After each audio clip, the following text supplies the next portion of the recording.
Hello once again, everybody, and thank you for joining me here on this Tuesday, March 2nd edition of ATS Radio. I'm your host, Adam Burke. I'll be joined today by Brian Blessing, the host of Sportsbook Radio and Vegas Hockey Hotline. We'll talk some NHL, we'll talk some golf, and we'll talk some NASCAR here on today's edition of the podcast over at ATS.io. The 2021 MLB Betting Guide has been up for a few days. It's getting a lot of run out there on social media. A lot of people excited to check that thing out, which is great for me to see, having put so much time and effort into putting together that guide.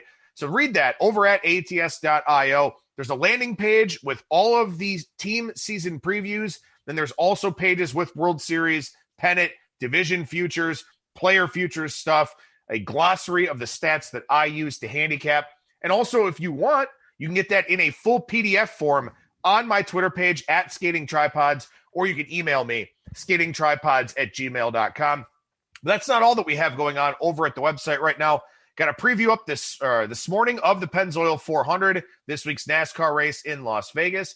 Did a golf preview yesterday, daily NBA and college basketball picks from Alan Moody, plus game previews, breakdowns, sportsbook reviews, all kinds of excellent content over at ATS.io. Very much encourage you to check all of that out. Also, check out the ATS app, which you can download in the Google Play Store or the Apple Store. Full article integration, so my MLB betting guide is in that app for you to check out. But it's also a stats database to help you handicap. It's a bet tracker. You can look at odds from the legal U.S. sports books. A very powerful tool to have in the palm of your hand with that ATS app. So go to the Google Play Store or the Apple Store, search Against the Spread, and download that app today. With that, we bring on today's guest. That is Mr. Brian Blessing, the host of Sportsbook Radio and Vegas Hockey Hotline. And Brian, how's it going today, my friend? All right, Adam. A lot on the docket, buddy. And, the J.J. Watt thing gets us thinking that the football will be in the news pretty soon with free agency and the draft. And we'll get that as a running topic again. They only give you a couple of weeks off from football. Yeah, for sure. We don't get a lot of downtime from football. And, of course, conference tournaments starting already. We got the A10 coming up tomorrow. I know that's a tournament you're very interested in and one that you'll do a video for us over on our ATS YouTube page. Much like we talked about in yesterday's show, odds going up very slowly for these conference tournaments. So that's been a little bit frustrating. But once we get those, you'll put together a video and we'll have an A10 look over on our ATS YouTube page. Do you do a lot with college basketball in general, or just sort of start attacking it now with conference tournaments and then, of course, the NCAA tournament? Oh, no, all year long. I mean, the bottom line is, no, we keep tabs on all of it, but I focus for the most part on some crazy things. I like the A10, I like the Metro Atlantic, and I like the MAC. And, the MAC has been basically it's ridiculous. Play their games over. The scoring across the board in the MAC has been ridiculous. St. Bonaventure I follow very closely. He's treating me pretty well in the A10. And the Metro Atlantic, years of actually having covered that league with Canisius and Niagara. Just get it's funny. I think I would suggest to anybody that, if you focus on several teams, by focusing on several teams, the tentacles of who they play, it gives you a frame of reference for many games inside that league. So even though focusing on three leagues means you're focusing on, upwards of their, say on a Saturday, it could be 7-8 games that you'd actually have an opinion on because you've been following that league per se. No, it's an excellent point, and that's something we talk about very early in the college basketball season with regards to specialization. And for you, it's geographic in nature. A Buffalo guy, so you followed the MAAC, you followed St. Bonaventure, and then by extension, the A10, as you said, and of course the MAC. It's a good way to do it. The news is easily accessible. It's from people that you're kind of already following anyway, and narrowing your focus to maybe 30 teams instead of 350 teams is still a good way to make money in college basketball. So it's always a good thing to reinforce here on the show, whether that's with you or during one of our college basketball segments. So I think it's a really important thing for listeners out there. And again, once you get to this point, of conference tournaments, I'm sure you do pretty well with those, taking a look at some of those futures prices, but also those times where a team's playing a team for, maybe the third time that season or something like that. Right, but then you get the championship week, and which I think is spectacular in a normal year. It's like the Thursday and Friday of March Madness, which is the highlight of the tournament. Then it kind of the excitement level for me kind of dwindles down.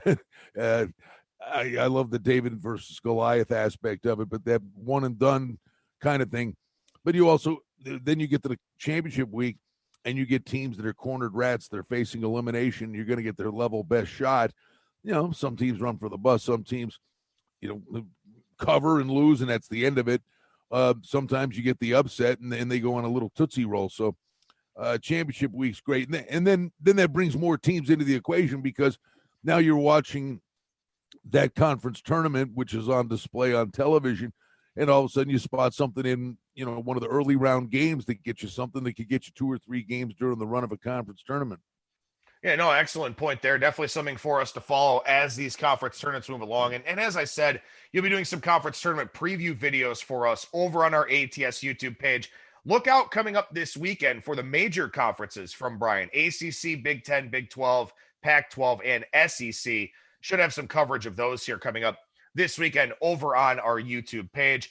But Brian, let's get into the NHL side of things here and talk about what we plan to discuss on today's show. And there was something that you brought up to me before we started recording here with regards to last night's game between Minnesota and Vegas, and a totals angle that you've been following pretty closely here.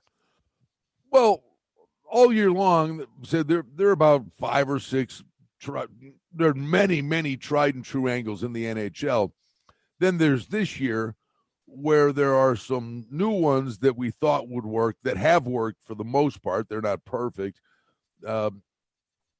Said teams back end of a long road trip, mentally kind of checking out, wanting to get a road trip off to a good start is a good one.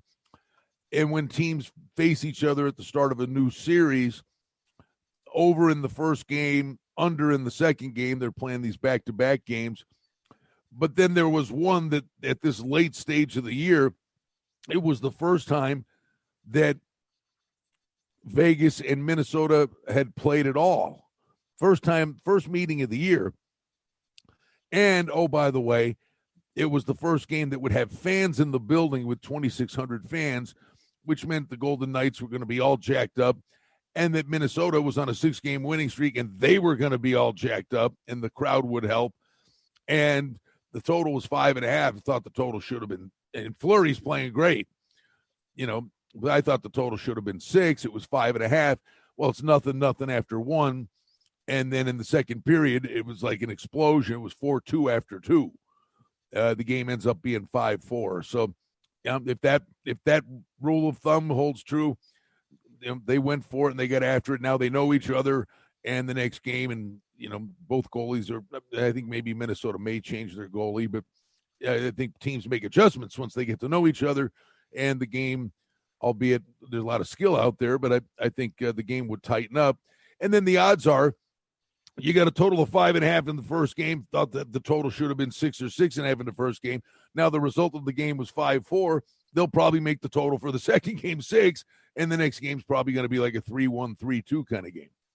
Well, and then another one that you mentioned in passing there a little bit was, team in the last game of a road trip. And you actually just you quote tweeted this on Twitter right before the show.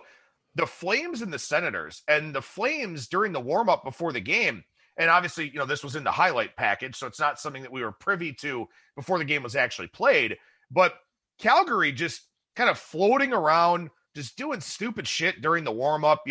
Monahan gets hit in the side of the face with a puck. It was a mess for Calgary.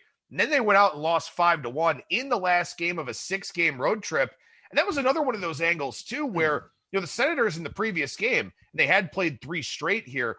The Senators in the previous game lost 6-3, gave up 6 goals, got kind of embarrassed, an angle that you've been looking at here to play on teams in bounce-back situations. Them specifically. Ottawa team bounce back. Ottawa specifically has done that. And on those instances where they get absolutely torched and embarrassed, they do bounce back with a good effort. But, yeah, I mean, so it's almost like, you're sitting there with like a little mini inside your head a little laundry list, and a lot of boxes were checked in that regard. But yeah, I mean, the pregame warm-up thing, that really does kind of tell you something. Like, they weren't even there. Like, what are they doing? They're crashing into each other, carelessly flipping the puck at the net, hit Monahan in the face. They had 4 guys fall down skating around in circles before the game at the end of a long road trip. Because who knows what it's like for these guys. And like I said, I'm a lot more forgiving of whatever happened last year. Tampa Bay won. They dealt with it, and they were the probably the stud team anyway. But to sit there and say how teams dealt with that bubble, these guys are stuck in hotel rooms. Or if you're up there for 6 weeks, how many times can you walk by the ping pong table before you want to throw the ping pong table through the window? And on the 6-game road trip, these guys are rink and room.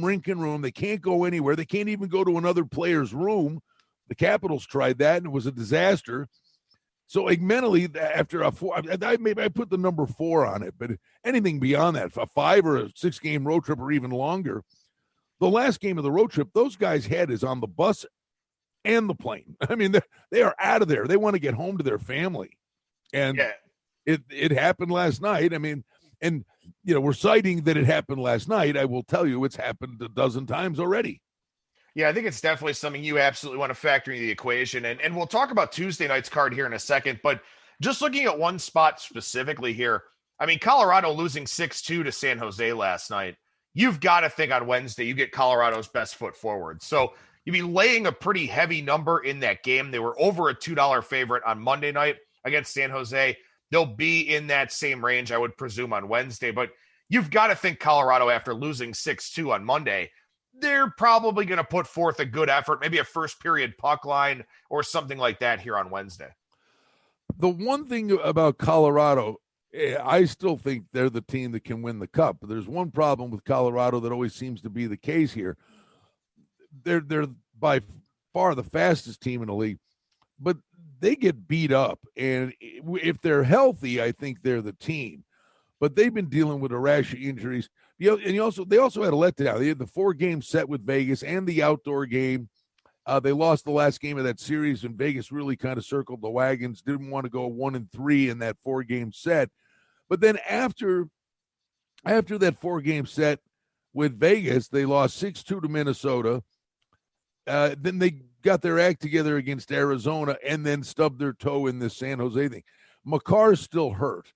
So they're dealing with some squirrely stuff right now. At the moment, Colorado's a little squirrely team. It's hard to trust is a weird way to say it, but to know you're getting their best. The one thing that is, I would say, right now you can trust is San Jose scoring, and San Jose can't stop anybody. San Jose's last 4 games, 5-4 win over the Blues, lose to the Wild 6-2, lose 7-6 to St. Louis, and win 6-2 to Colorado. These games are ridiculous. It's pond hockey in San Jose.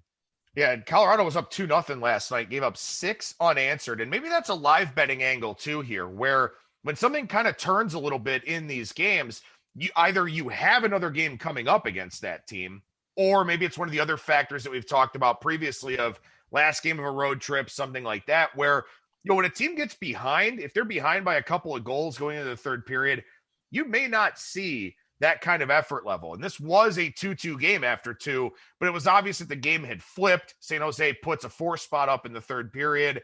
So maybe that's a live betting angle to kind of look at too, of these teams maybe not playing the full 60.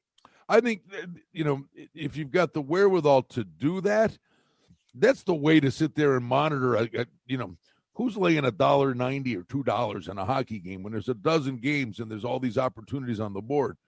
But, that maybe that's the way to play. You sit there and you're watching a game where a team's a $2 favorite, and you sit there and you just watch and you wait and you hope the underdog gets the first goal.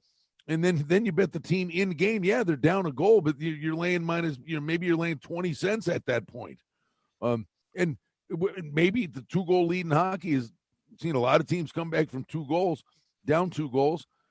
If they get down 2, you're going to get plus $1.40 or something. I mean, maybe that's the way to sit there and just cherry pick a big favorite, hope they just don't score the first goal of the game. Now, it doesn't mean they're always going to come back, but they're probably going to come back in probably, if you said over the course of a long season, a $2 favorite if they're down the first goal, probably still come back and win the games maybe more than 50% of the time. Yeah, I think it's definitely a good way to look at it. I don't want to ruin your day here before it gets started, but I wrote about this in my situational spots piece over at ats.io, which you can check out every week with regards to both the NHL and the NBA. But if the Buffalo Sabres don't show up tonight, after how poorly things have been going, after all the criticism about them over the weekend, they may not show up at all again throughout the course of this season. Yeah, I don't trust that they will. I think in a normal year, the coach's job's on the line tonight, and a massive trade or cuts and whatever is coming any minute. They were a complete no-show in the weekend against the Flyers, and it's beyond belief. I mean, you've got Jeff Skinner making $9 million, hasn't scored a goal in a calendar year. He was benched a few games in a row. Eichel got hurt, or it was announced in the pregame warm-up he wasn't going to play the other night. So even though you'd bench Skinner, what better spot to put the guy back in the lineup to try to get some offense and maybe say to the guy, we need you, and he gets going, and Kruger keeps him benched. They signed Taylor Hall, or Hall signs a 1-year, $8 million deal with the Sabres, and he is literally he should just be out there with a brick of money in his hand, and every shift he's on the ice, that money should be on fire. He's costing himself a fortune.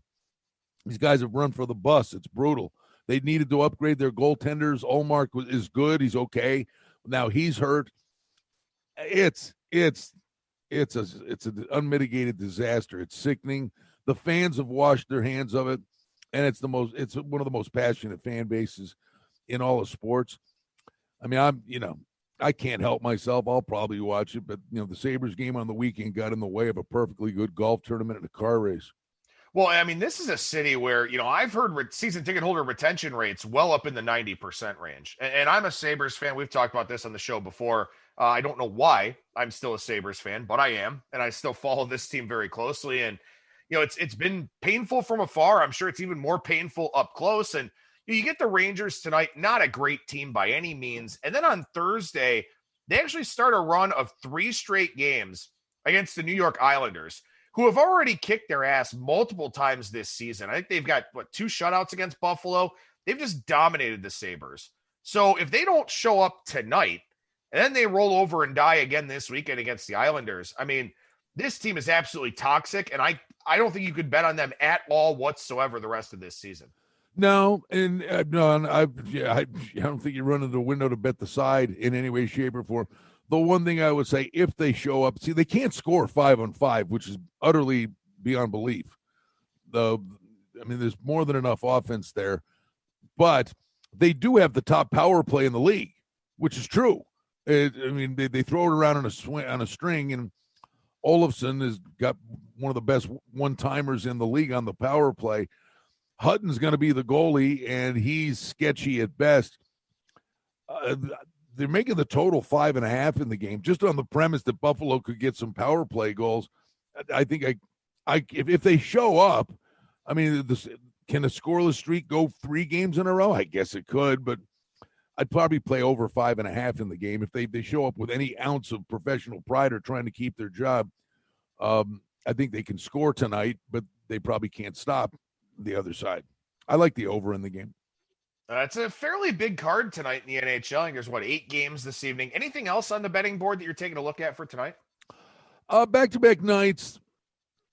And Carolina's still a favorite, $1.20 on the road at Nashville. Carolina, to me, the rub is Tampa Bay's kind of their kryptonite, but I think Carolina is a team that's capable of winning the Stanley Cup.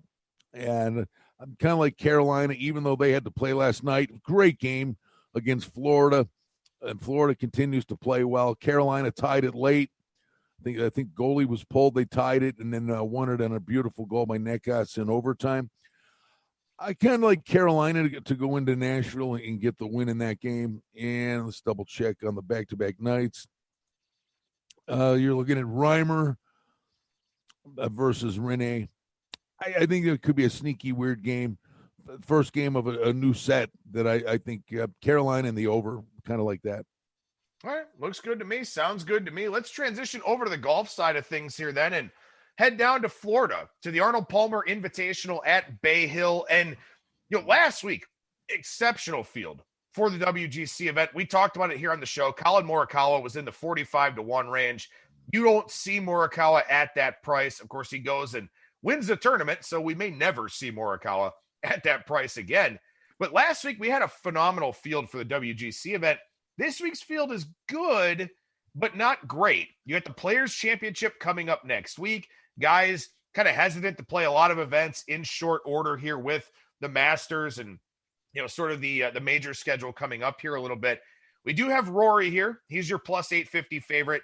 DeChambeau and Hovland, your co-second favorites, 12-1. Hatton and Reed next on the board at 18-1. Rattling these off here from DraftKings. Shop around for the best prices. I've seen Patrick Reed 20-1, 22-1 out there, something like that. But Brian, Bay Hill here is a lot of guys don't like to play this course because it's very tough. You got the Bermuda greens here, a very challenging layout. Even though this is a pretty big event, an invitational tournament, a good prize pool, and of course, the name Arnold Palmer carries a lot of weight in golf. There's still a lot of guys that they shy away from this tournament. They don't want to play it. Well, I mean, you get that closing stretch. It can be pretty daunting, but there are guys in Florida, I'll tell you right now, and I love it even more down the road. I don't see him this week. Even before the prowess and the role he's been on for like the last 5 years, even through the wrist injury, Daniel Berger always shows up at the Honda Classic. So mark that one down. That's is that next week or a couple of weeks? I think it's 2 weeks. Next week's the Players. Oh, that's right. Next week's the Players. So yeah, like Berger in the Honda Classic, there are certain guys that just always play well in Florida. Listen, Horschel is a Florida guy. He played great. Cameron Smith, I know you had mentioned Morikawa last week, which was wonderful. I had Smith and Scheffler. Smith had the big lead. I love that course, by the way, that guys could go low, but if there was a triple or a quadruple bogey sitting out there on some of those holes, Cam Smith looked like he was on a dead run to win the thing, and he just exploded. That was a treat to watch the guys go up and down the ladder. But Horschel's a Florida guy playing really, really well. I think maybe that could take a little bit out of him, but I think there's price plays in here you could take a long, hard look at. The one guy we also mentioned last week, and the price is down. I think he was 50 or 60-1 last week. Louis Oosthuizen's in good form in a field like this with, as you mentioned, a lot of the top guys necessarily aren't here. Fitzpatrick's in good form. Oosthuizen, I think, is in good form. Maybe the price is a little bit low on Louis. I got a couple of bombs, though, that I think you could take a long, hard look at. Brandon Grace won the Puerto Rico Open, the alternate field event, and they're throwing 100-1 at you on Brandon Grace, who just won a tournament against a weaker field. But the other guy that got it going on Sunday, which a lot of times translates into the next week, and a lot of times it flies under the radar. They showed one shot of him. And in fact, while we're talking, I can kind of try to look this up. Brendan Todd had a great round on Sunday. And a lot of times these guys on Sunday, you're out of contention, and they're out there and they're loose as a goose and they're not contending for the win, but they have a great round. They're out there trying to figure out what the hell they're doing wrong. And that's over the course of 4 days. And Todd figured it out on Sunday, very early in the day, and they showed a shot of him go, oh, by the way, one of the early guys having a great round is 500 par is Brendan Todd. Well, okay, mark that down because that means maybe he's found something and next week he's in good form and he shouldn't be 100-1. The home run I'm going to go for, though, is Sebastian Munoz is sitting on the board at 125-1. And he, I think 2 years ago was like 42nd. Last year his recent tournaments, he's in the 40s. Last week he was in the 20s, kind of flying under the radar. But in the back third of last year, Sebastian Munoz was on the first page of a lot of leaderboards. And he's a guy that is capable of going low. He's ranked 59th in the world. He's 70th in FedEx Cup points. And at the moment, current form isn't the greatest, but the last couple of weeks, he's making progression. And again, in this deflated field, there's something telling me Sebastian Munoz is going to be a contender this week, and 125 to 1's a ridiculous price. Yeah, we talk about this in terms of going price hunting, before the tournament starts and then kind of looking to find some guys as the tournament gets going.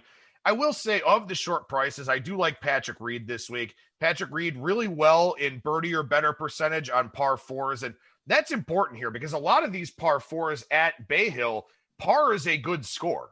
If you can do better than par, that's excellent. So I like Reed. He's third in birdie or better percentage on par fours.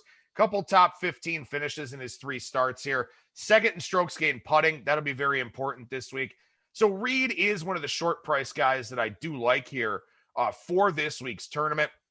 Not taking a whole lot of shots at outright winner guys, but I will give you one here. And in fact, his price has gone down a little bit. He's 90 to 1 at DraftKings, 100 to 1 at BetMGM.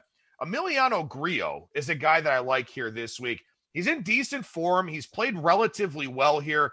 Did miss the cut last year, got disqualified because he signed an incorrect scorecard, but he was going to miss the cut anyway. But 13th in strokes gained off the tee, 5th in GIR percentage. The putting, a bit of an issue, but that's why he's 100 to 1. So Grillo, a guy that I kind of like as one of my long shot prices here this week, Brian. But, when you look at this tournament overall and you kind of look at this field and sort of the way that this thing is setting up, I think that you've got the opportunity to get some long shot prices in contention going into the weekend and then find some really good players like a Sungjae Im, who's got back-to-back third place finishes here. Maybe that's a guy that you can get a little bit higher than 25 to 1 going into Saturday. Or maybe you can take Hovland, who's out of this world right now. I think 6 straight top 6 finishes for Hovland. So if he's 4 or 5 shots back going into Saturday, he's not 12 to 1. He's maybe 18 or 20 or 22, something like that. So the way this thing is setting up, I think you'll get a very good player Friday night into Saturday morning that you can kind of pair with some of these long shot grabs. Now, full disclosure, I don't remember. Now we can find it out. But the projected winning score that they put up at the Superbook is 275.5. All right. So what are you looking at? 288, 13. You're looking at 13 under. They're saying is the projected winning score. I don't know if wind was the issue last year or what the deal was, but last year Ty Hatton won. He was 4 under par. I mean, it was like more along the lines of a major. If Leishman was a runner-up at 3. Sungjae Im was at 2 under. DeChambeau was at 1 under. I'd certainly be inclined to play under that score. The winning score would be certainly less than 13 under par. One other name I guess I can throw out here, and this is another one who looks like he's taking a little bit of action this week because his price has gone down. Francesco Molinari. I mean, I remember not that long ago, this guy was up in triple digits, and he's found something. I don't know what it is, but all of a sudden, he is in phenomenal form. 3 top 10 finishes in his last 4 events, plays well here as well. He's played very well in this tournament before. So, look, I mean, it's tough because you're sitting there thinking, well, this guy was 100 to 1, a couple of months ago. Now he's down to 30 to 1. But like you said, these guys have form cycles where they play well, 3, 5, 7 tournaments in a row, something like that. Then they kind of lose it a little bit, have to find it again. Right now, Molinari is just in one of those with a win in 2019 here where he's just playing out of his mind. So maybe 30 to 1's not that bad of a look on him. Well, I mean, he's a world-class player. I mean, I think it was the COVID thing more than anything just kind of derailed him and he got away from it. The one guy actually I'm looking at now that I think about him is always there. Hatton's the defending champ. But the other guy who is, for the most part now, no longer, a European Tour guy, he's here all the time. Who's on the first page of the leaderboard every week? Matthew Fitzpatrick is the 16th ranked player in the world. And every week he's there. Every week he's on the first page of the leaderboard. Winning is a different deal. But I think there's a part of it where these European Tour guys come over. Remember, Matt Wallace tried that, and he was on a Tootsie Roll on the European Tour, but he was grinding away. But now you start to cycle through this now, and you're part of the, you're a PGA Tour player now. Fitzpatrick, 25-1 is a good price for a guy that is literally on the first page of the leaderboard virtually every week. Well, and I think, too, something you could attack with a guy like Fitzpatrick if you wanted to, first-round leader. He's 40-1 for the first-round leader. And yeah, over 4 days, you certainly expect the better players to, level out, make adjustments, all of that. But Fitzpatrick is a guy that seems to start pretty fast, and then over the weekend kind of winds up with his little hiccups and his little issues here and there. So that first-round leader market, I think, is something that's widely available at pretty much all the U.S. sports books now. That's are you staring at that? Are you looking at that right now? I am. All right, because that's whatever. It's not offered around here, but I would just tell you, the guy, if you're going to just for giggles take a shot at something, what is Brendan Todd to be the leader at the first round? 80-1. 80-1. I mean, this is the guy. If what I saw holds true, Todd carries the momentum he had on Sunday, and he goes out in the first round and throws darts again and builds off that last round on Sunday. Him winning the tournament is a whole different animal, but coming out of the gate and, putting a number up in the first round, and that's what he did in the first third of last year. So Todd was a guy that was a contender for a long time, kind of tailed off, but if he found something, believe me, he is one of the best putters on tour. If he's hitting greens, he can make the putts. That's not the worst $5-10 you ever spent in your life. No, absolutely not. So just to recap here, I know we talk about a lot of different names usually during this segment. Patrick Reed, the short price that I like here this week. Molinari, another one on my list. Then Emiliano Grillo, a guy that I would take a look at from a futures standpoint. One other prop for me, kind of like Corey Connors to miss the cut. That's about plus money, about plus 185, plus 190. You have to putt well at Bay Hill. Corey Connors does not putt well. Good ball striker, awful putter. So I kind of like Connors to miss the cut here this week. Again, you can attack a lot of different props, head-to-head matchup markets, all of that. Some of the guys Brian's looking at here, Fitzpatrick on the list for him, Louis Oosthuizen, a guy with some interest, Billy Horschel as well. Then you mentioned a couple of the longer shot guys. I'm fading Horschel. I think okay. Horschel, okay. I'm fading Horschel. I mean, he plays great in Florida. I think, that was a tough. I mean, he was grinding that. I think that would have been a tough for him to come back again. No, I think Munoz is the one. It's, to me, is the bomb. I don't know why. I keep staring at Sebastian Munoz is a guy you got to take a look at. And now late, as we talk about it, Fitzpatrick and maybe the Brendan Todd to be the first round leader. Yeah, Brendan Todd, 100-1 to win the tournament, 80-1 to be the first round leader there. And we'll have plenty of thoughts next week for the Players Championship as well. That's kind of the unofficial fifth major, they sort of call it. So we'll have a lot to talk about with that tournament as well. We'll wrap up here for this show talking some NASCAR, Brian, as this one out in your backyard here in Las Vegas Motor Speedway. And what's the fan allotment that they're going to have this week? Oh, I saw it. I think it's like 12,000. It's ridiculous. I mean, it's a cavernous place. I think they could have more people there, but fans nonetheless. It's a start. And, for the event last week, I honestly, I kind of want to cry a little bit about it. I remember we did the show last week and said, listen, we're back to mile and a half tracks, Hamlin, Harvick, and those guys. But of all the people, I said, if there's somebody, and the number was kind of telling you, watch out, they could contend, it was Tyler Reddick. So I had Tyler Reddick at 25-1, and I'm watching this race all day long, and I can't even see him on the leaderboard. Maybe in the 18th, 20th. Like, where is he? And he had a bright orange car, and I kept looking for him, waiting for one pit strategy to get him up. Geez, I don't know, Adam, if you watched the race. All of a sudden, 25 laps to go, all they're focusing on is Tyler Reddick. He's running the high line, hugging the wall. He was 20 seconds back, and with 5 laps to go, he couldn't get by Truex for third, and he kind of stalled out a little bit. Well, he ends up runs second, 3 seconds behind the eventual winner. I'm like, where was this guy all day? I'm telling you, Tyler Reddick is a pedal to the metal guy. But when you look at the winners of this race, go back starting in 2014. Keselowski, Harvick, Keselowski, Truex, Harvick, Keselowski, Logano, Truex, Logano. The last 9 races, there's only been 4 guys that have won this race. I don't know that you go anywhere off that list. It's one of those 4. The one thing I will say that's really interesting here is that Tyler Reddick is back up to 50-1 this week at DraftKings. Oh, I'm coming back with him. And this is one of those things where, you know, Reddick had a couple of good finishes, if I remember correctly, at Homestead, Miami, and his price got depressed.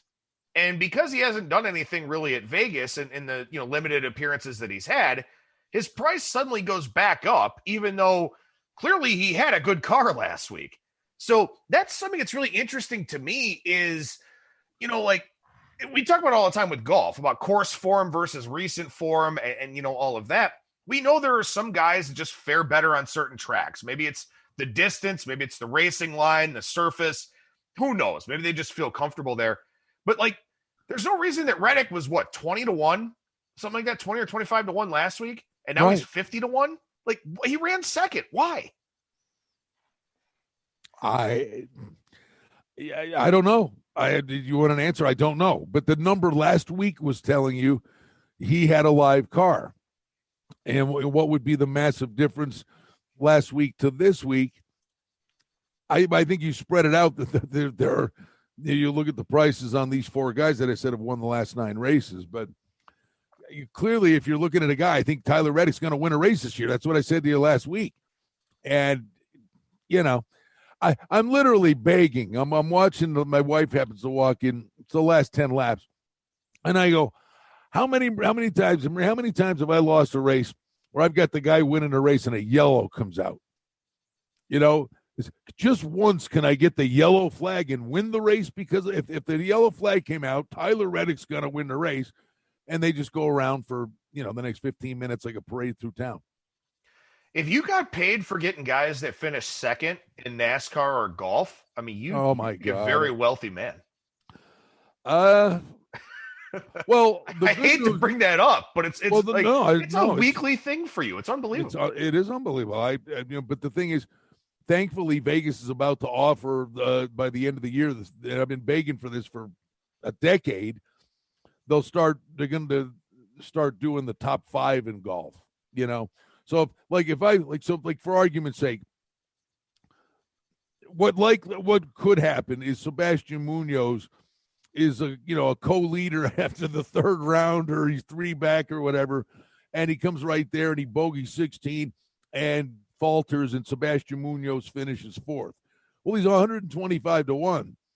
But if you could get 50-1 on Sebastian Munoz to finish in the top 5, you think I'm not going to be jumping all over that? That's the thing. I mean, I'm praying the day comes sooner rather than later where that stuff starts getting offered around here. Well, and you know, with this NASCAR race specifically, and we talked about this a little bit on last week's show, you had Homestead, Miami, 1.5 mile track, Vegas, 1.5 mile, Phoenix is a little over a mile, Atlanta's 1.5 mile track. Then you get Bristol, Martinsville, Richmond, Talladega, before you get another 1.5 mile track, and that's in Kansas. I think there's only 6 of the 1.5 mile races here. And we're just now into March, Brian, and your playoff drivers are Michael McDowell, Christopher Bell, and William Byron. So if I'm one of these guys, and you talked about that list of drivers that have done really well at Las Vegas, you know, I feel like, okay, I'm probably going to accumulate the points by the end of the year, but I'd rather get this win and kind of get it over with. There's some heightened urgency, I think, for guys like a Keselowski, like a Logano, guys that, you know, have to win on these 1.5 mile tracks that they ain't winning a road course. You know, they're not winning a short track because those are usually the Gibbs guys like Hamlin or, you know, Truex or Busch, somebody like that. There's a little bit of extra added incentive for some of those guys that do have the shorter prices here this week to, you know, get this win out of the way on a 1.5 mile track. And yes, great point. And I think the other thing you could look at, obviously, is if you say, okay, that list of guys I gave you are the likely winner is coming out of there. The one thing I would look at, what I've seen through a few races, like I'd look at matchups. I think Kyle Larson is running real hard. Blaney always has a good car. You look at the matchups. Larson minus a dime against Logano. I wouldn't do it. Larson versus Ryan Blaney minus $1.20. I'd steer clear because I think Blaney's car is good. But Larson laying $1.20 to Kyle Busch, who really is he won the road course event before the Daytona, but he really was running third and won because of an accident. I'd look at Larson maybe in that matchup.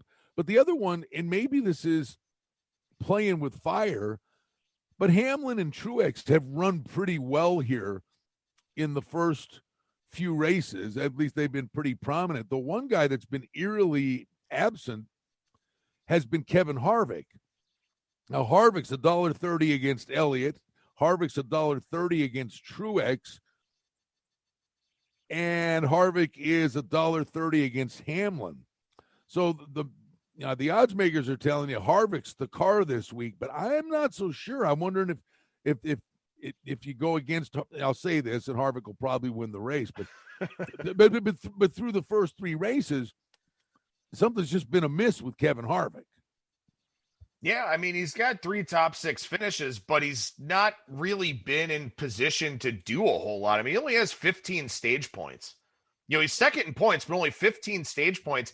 Hamlin, by the way, with 47 stage points. He's won 3 stages already. But yeah, Harvick's finished well at the end, and it's kind of obscured the fact that he really hasn't had that great of a car, hasn't been running at the front of the pack for the stages. He's just kind of been there at the end. He's sort of avoided any wrecks or anything like that. Yeah, I don't think that that's a bad way of looking at it. And for Kevin Harvick, too, I mean, look, Phoenix is next week. So, he probably figures, all right, I'll get Phoenix, and then we'll just kind of go about the rest of the season and sort of go on our way. I like Logano this week. Logano has won this event back-to-back years, so there is that. But coming off the really disappointing 25th last week at Homestead, Miami, that's a guy that, it does seem like fortune favors the bold at Las Vegas. The guys that take chances are going to do really well on this track. Logano is hyper-aggressive. I kind of like that. I like Larson a little bit in this one as well. He's at 10-1 out there. But I will say this. I think it's 4 of the last 5 in this race, and 1 of the 3 in the playoff race have been Fords. So I don't know if I have the stones to do this, but judging with what's kind of happened already here so far, Eric Almirola at 40-1, Cole Custer at 66-1. If Ford does well here, and we've already seen some winners kind of off the board to begin with, I may take a small piece. Like you said, maybe not the worst $5 or $10 I've ever spent on a couple of those guys. Well, and I'll call my shot here.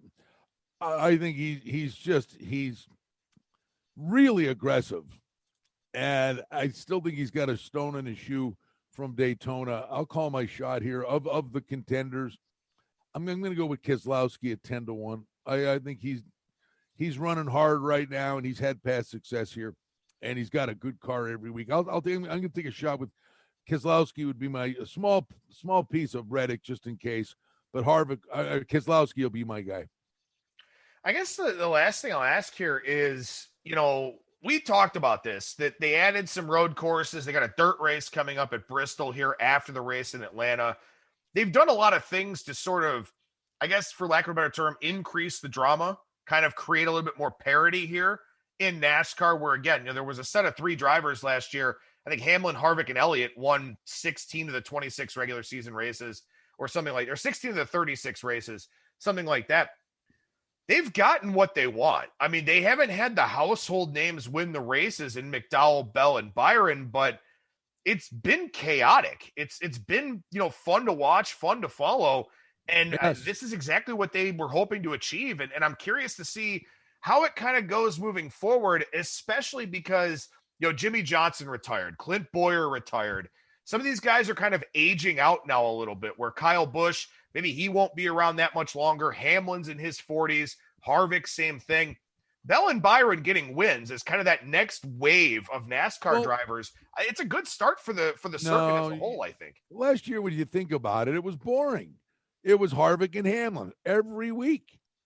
I mean, it was boring. I mean, and it is good to see different names that are up there. And it's hard from a betting standpoint, though. Yeah, but I would rather that. I would rather, it's always like, oh, who's got the Hendrick engine? It's like, why do these cars tower over these other cars? you would think it would behoove NASCAR that the playing field is leveled out.